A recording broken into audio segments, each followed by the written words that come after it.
चेहऱ्यावर छोटे छोटे काळे डाग दिसतायत किंवा नाक आणि गाल असे बटरफ्लाय मार्क्स दिसतायत का? तर हा व्हिडिओ तुम्ही नक्की बघा.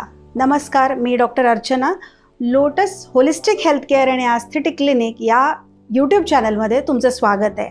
आज आपण बोलणार आहोत पिगमेंटेशन याच विषयावर. त्यात दोन प्रकार येतात, हायपोपिगमेंटेशन पण असतं आणि हायपर पिगमेंटेशन पण असतं. पण स्पेसिफिकली आज आपण बोलणार आहोत हायपर पिगमेंटेशन बद्दल.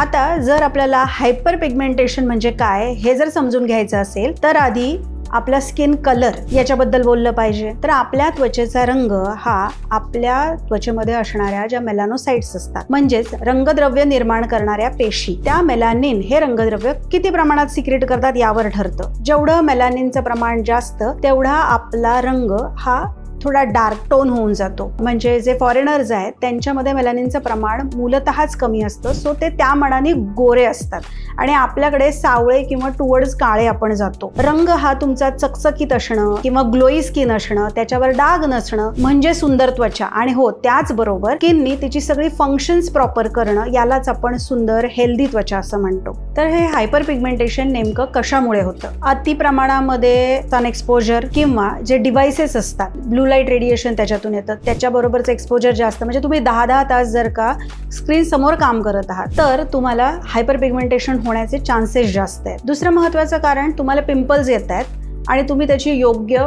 ट्रीटमेंट घेत नाही आहात डॉक्टरांच्या सल्ल्याने. पिंपल्स फोडताय, असं काहीतरी करताय तरी देखील त्याचे डाग पडू शकतात. त्याचबरोबर खूप महत्त्वाची गोष्ट आहे ती म्हणजे तुमचं डाएट प्रॉपर नसणं, न्यूट्रिशनल डेफिशियन्सीज असणं, खूप प्रमाणामध्ये ताणतणाव असणं, हे देखील ट्रिगरिंग फॅक्टर असू शकतात जर तुम्हाला काही स्पेसिफिक हिस्ट्री असेल पिगमेंटेशनची. तर हार्मोनल इम्बॅलन्स महत्त्वाचं कारण ठरतं मेलाझ्मासाठी. मग ते प्रेग्नन्सीमुळे असलेलं हार्मोनल इम्बॅलन्स असेल किंवा पेरिमेनोपॉझल एजमध्ये जे काही आपल्या शरीरामध्ये बदल होत असतात त्याचा परिणाम स्वरूप काही थायरॉइड सारखे आजार असतील तरी अशा लोकांमध्ये हायपर पिगमेंटेशन डेव्हलप होऊ शकतं. स्टिरॉइडल क्रीम्स हे जास्त प्रमाणामध्ये जास्त दिवस आणि डॉक्टरांच्या सल्ल्याशिवाय वापरणं हे देखील सध्याच्या काळातलं हायपर पिगमेंटेशनचे खूप महत्त्वाचं कारण आहे. मग तुम्ही घरगुती उपाय काय करू शकता? तर तारतम्याने जर विचार केला ना तर सगळ्यात महत्त्वाचं म्हणजे सनस्क्रीन वापरणं. तुमचा स्किन टाईप कोणता आहे, तुम्हाला स्किन कन्सर्न कोणता आहे, कोणता ऋतू चालू आहे, याच्यानुसार तुम्हाला डॉक्टरांच्या सल्ल्याने सनस्क्रीन वापरता आलं तर उत्तम. त्याने जे काही तुमचं पिगमेंटेशन आहे ते अधिक वाढणार तर निश्चितच नाही. दुसरं तुम्ही घरी करू शकता ते म्हणजे एक चांगलं स्किन केअर रुटीन फॉलो करणं, मॉर्निंग आणि इव्हिनिंग सुद्धा. आणि माझं वैयक्तिक मत आहे, खरंच या गोष्टी डॉक्टरांच्या सल्ल्यानेच केल्या पाहिजे. कारण मी खूप असे पेशंट बघते की पेशंट व्हिटॅमिन सीचं सिरम, फेस वॉश,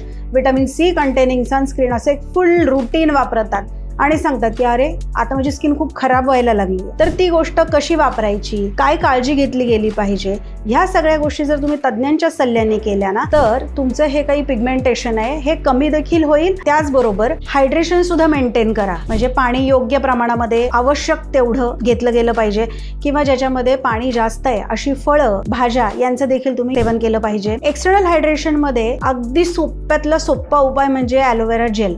ते तुम्ही लावू शकता. Hyaluronic acid, ceramides, glycerin, rose water हे घटक असलेले क्रीम, सिरम, लोशन्स यांचा देखील तुम्ही वापर करू शकता. काही फेस पॅक आहेत की जे तुम्ही घरच्या घरी वापरू शकता. त्याच्यामध्ये तुम्ही दही वापरा. दह्यामध्ये लॅक्टिक ऍसिड असतं, ते स्वतः तुम्हाला हायड्रेशन देतं, क्लेन्झिंग प्रॉपर्टी देतं. किंवा व्हिटॅमिन सी रिच असं फूड घ्या. मग तुम्ही आवळा खा, संत्र, मोसंबी यासारखी आंबट फळं खा. सो या छोट्या छोट्या गोष्टी तर तुम्ही निश्चितच करू शकता. हायपर पिगमेंटेशन साठी फक्त घरगुती उपायच पुरेसे आहेत का? नाही, तर डॉक्टरांचा सल्ला सुद्धा आवश्यक आहे. कारण अंडरलाईन कॉज सुद्धा कळलं पाहिजे. त्यानुसार डॉक्टर तुम्हाला काही एक्सटर्नली होम केअर साठी काही क्रीम्स वगैरे सजेस्ट करतात, त्याचबरोबर इन क्लिनिक प्रोसिजर सुद्धा करतात. जे होम केअर प्रोडक्ट्स असतात त्याच्यामध्ये ट्रिपल कॉम्बिनेशन किंवा alpha arbutin, glutathione, vitamin C, kojic acid असे घटक असलेले क्रीम्स, सिरम्स दिले जातात. आणि इन क्लिनिक प्रोसिजर मध्ये केमिकल पील, त्याचबरोबर मायक्रोडर्माब्रेशन ह्या सुपरफिशियल एक्सफोलिएटिव्ह ज्या ट्रीटमेंट्स आहेत त्या वापरल्या जातात. मायक्रोनिडलिंग सुद्धा केलं जातं. मायक्रोनिडलिंग अलॉंग विथ PRP हे पिगमेंटेशनसाठी खूप छान रिझल्ट देत असतात. मायक्रोनिडलिंग हे तुम्ही डर्मापेन 4 नावाच्या डिव्हाइसनी सुद्धा डॉक्टर करतात किंवा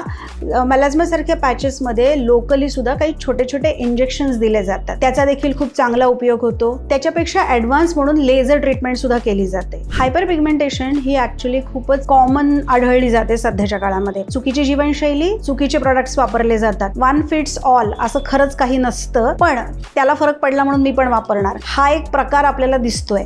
आणि म्हणून डॉक्टरांच्या सल्ल्याने तुम्ही हायपर पिगमेंटेशनची ट्रीटमेंट घेऊ शकता. आणि जर पिंपल नंतर जे काही डाग पडतात की नाही ते अगदी पूर्ण बरे होऊ शकतात, पण जे वांग आहेत ते मात्र 100% बरे होणार नाही. लाइटनिंग निश्चित होतं आणि तुम्हाला त्याची ट्रीटमेंट मेंटेनच करावी लागते, तर तुमची स्किन चांगली दिसू शकते. तुम्हाला ही माहिती उपयुक्त वाटली का? कमेंटमध्ये आम्हाला निश्चितपणे सांगा. आणि जर तुमच्या ओळखीत आहे, मित्रांना, नातेवाईकांना, कोणालाही जर हायपर पिगमेंटेशनचा कोणताही प्रॉब्लेम असेल तर हा व्हिडिओ नक्की शेअर करा.